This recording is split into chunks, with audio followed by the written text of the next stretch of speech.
Olá, seja bem-vindo ao canal Essência. Neste canal nós abordamos assuntos fundamentais a respeito da vida cristã e hoje nós decidimos falar a respeito dos dias do fim.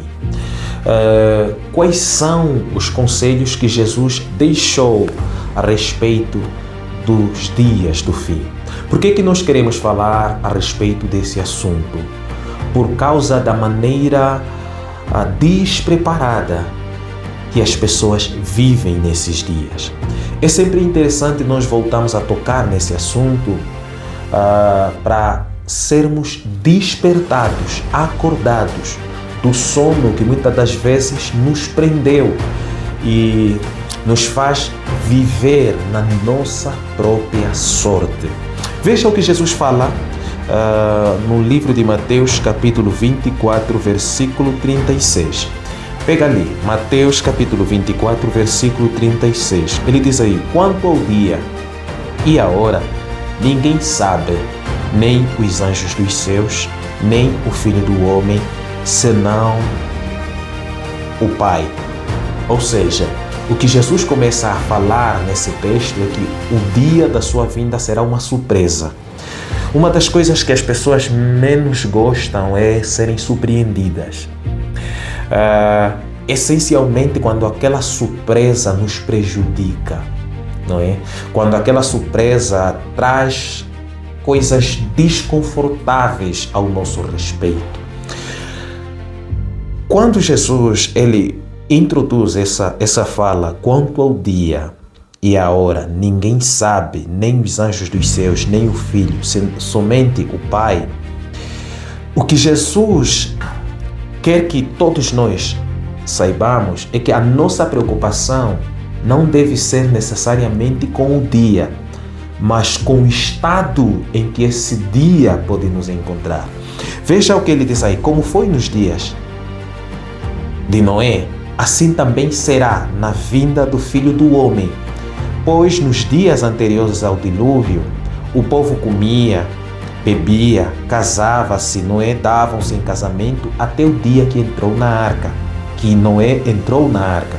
Veja que o povo vivia a sua própria rotina, construiu a sua própria rotina, despreocupados com uma realidade de destruição que estava iminente. Não é? O dilúvio estava a chegar, mas o povo estava menos preocupado com isso. Todos viviam a sua própria rotina, ninguém se desligava da sua rotina para interpretar, para se posicionar a respeito dessa destruição que estava a chegar. Noé, ele se posiciona e decide construir uma arca para fazer o quê? Para livrar a sua família, para alertar as pessoas a respeito de uma situação que estava prestes a acontecer. Hoje as pessoas elas estão despreocupadas com a vinda de Jesus. As pessoas elas desenharam uma rotina que não inclui a presença de Deus, que não inclui a presença de Jesus. Elas vivem da sua própria maneira, da sua própria forma, cada um por si. Elas construíram as regras que norteiam o seu estilo de vida. É interessante aqui que Jesus ele usa a expressão ali, né? Comiam, não é? Viviam de forma natural. Significa que havia necessidade daquele povo interromper um pouquinho a sua rotina para se preparar, se precaver a respeito daquela destruição que estava a vir naquele momento. Veja que o texto diz aí: até o dia em que Noé entrou na arca, e eles nada perceberam. Eles não perceberam que era a hora de quê? De entrar na arca. Que era a hora de quê? De se guardar. Que era a hora de quê? De se proteger a respeito dessa destruição. Como estavam todos embolados, não é? Agarrados à sua rotina, à sua própria vida, aos seus próprios conceitos, aos seus próprios pensamentos, eles não perceberam que era a hora de se posicionar, que era a hora de se proteger a respeito daquela destruição. Veja aí. E eles nada perceberam. Um dos maiores erros da nossa geração nos dias de hoje é a distração. A distração tem sido a ferramenta fundamental que o diabo usa para prender famílias na vida do pecado, na vida longe de Deus, na vida sem Deus. A distração. Temos as mídias sociais, o TikTok, uma pessoa pode ficar presa no TikTok por muito tempo, vendo vídeos, sem necessariamente preparar a sua vida espiritual, não é? Criar princípios, criar meios para cingir a sua vida espiritual.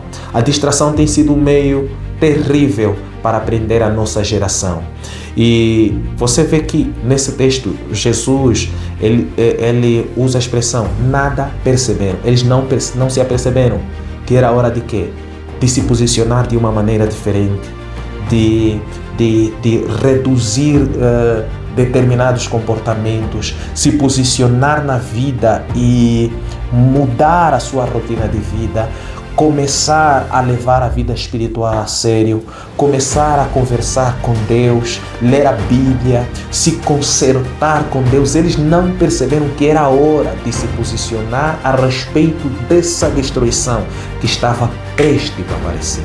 Eles não se aperceberam disso. O que aconteceu? Veja o que o texto diz ali. Interessante. O texto diz ali: eles não se aperceberam até que veio o dilúvio e levou-os a todos. Assim acontecerá na vinda do Filho do Homem. As pessoas estarão despreparadas.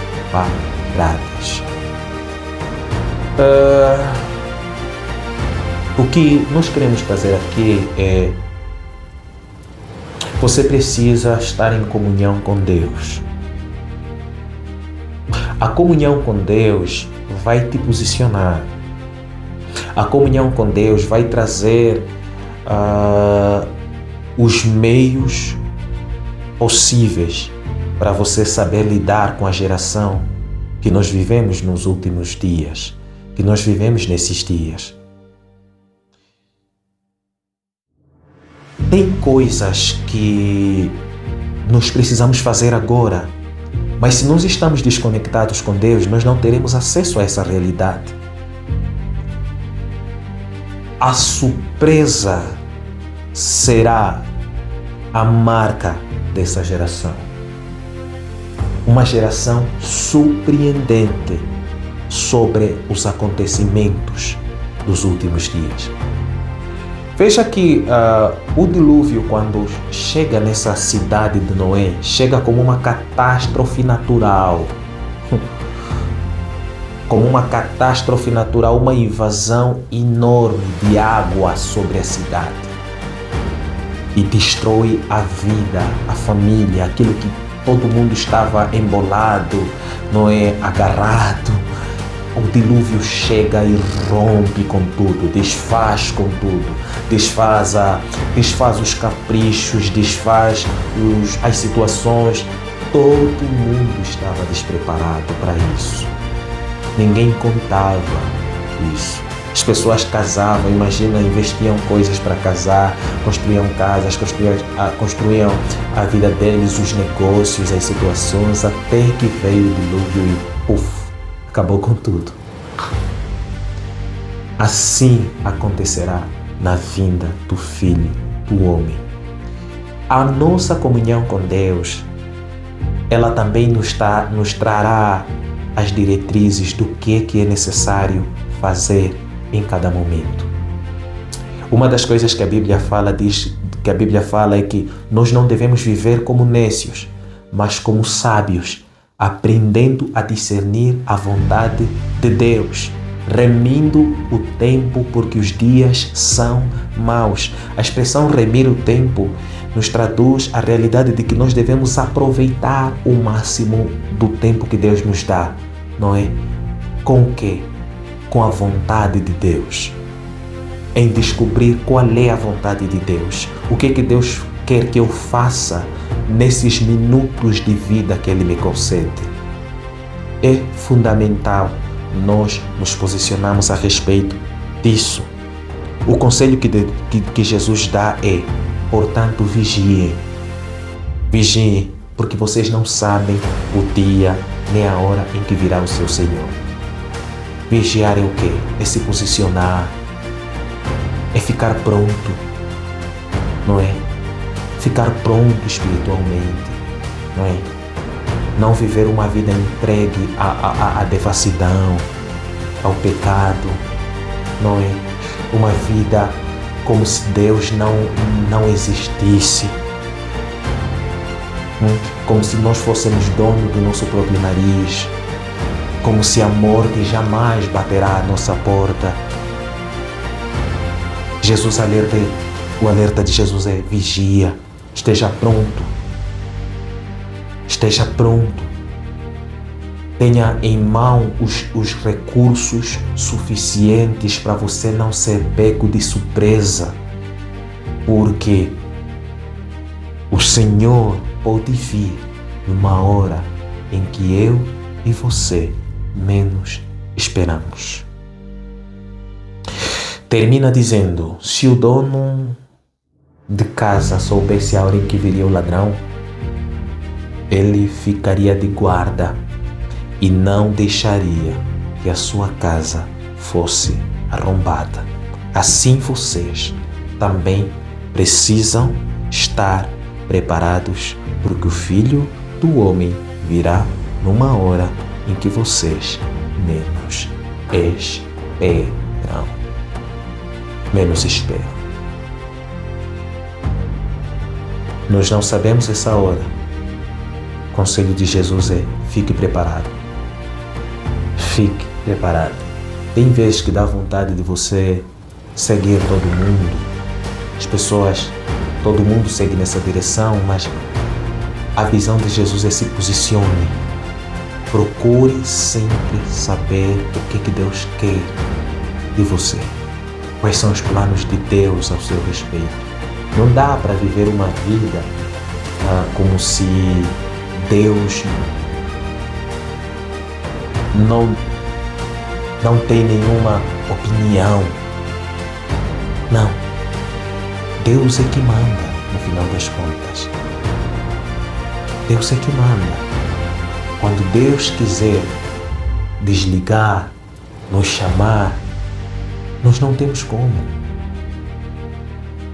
Então, estar preparado sempre em comunhão com Deus é o alerta de Jesus. Para hoje, o que nós queremos trazer é isso.